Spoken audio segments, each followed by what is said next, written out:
যুদ্ধ বিধ্বস্ত গাজা পুনর্গঠনের জন্য ফিলিস্তিনিদের বল প্রয়োগে উচ্ছেদ করে পূর্ব আফ্রিকার 3টি দেশে পুনর্বাসনের পরিকল্পনা করছে যুক্তরাষ্ট্র ও ইসরায়েল।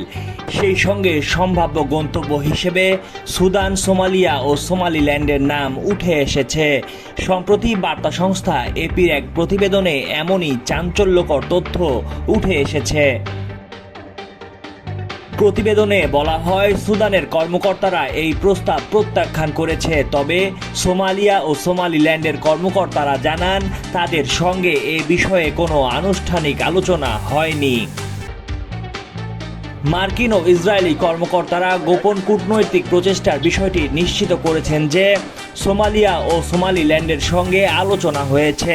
পাশাপাশি মার্কিন কর্মকর্তারা সুদানের সঙ্গেও যোগাযোগের বিষয়টি নিশ্চিত করেছেন। তবে এ প্রচেষ্টায় কতটা অগ্রগতি হয়েছে বা কতটুকু আলোচনা হয়েছে বা কোন পর্যায়ে আলোচনা হয়েছে তা স্পষ্ট নয়।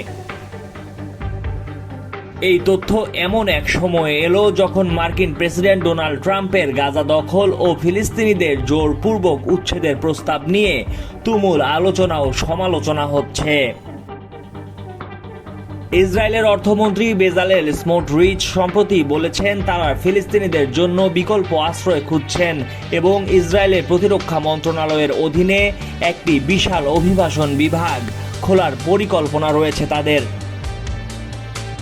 এদিকে ফিলিস্তিনিদের জোরপূর্বক উচ্ছেদকে রেড লাইন বলে অভিহিত করেছেন দোহা ইনস্টিটিউট ফর গ্র্যাজুয়েট স্টাডিজের সহযোগী অধ্যাপক তামের কারমৌত। তিনি আল জাজিরাকে বলেন, বিশ্বের সব সরকারের উচিত এই অমানবিক পরিকল্পনার বিরুদ্ধে রুখে দাঁড়ানো এবং ইসরায়েলের সঙ্গে এ বিষয়ে কোনো ধরনের সহযোগিতায় না যাওয়া, বিশেষ করে আফ্রিকার দেশগুলো যেগুলো এখনও ঔপনিবেশিক শাসনের ধ্বংসযজ্ঞ থেকে বেরিয়ে আসতে লড়াই করছে। তিনি আরও বলেন, সুদান ও সোমালিয়া এমনিতেই দীর্ঘদিন ধরে যুদ্ধবিধ্বস্ত, এখন আবার ইসরায়েল এই অঞ্চলকে নতুন সংকটে ফেলতে চায়।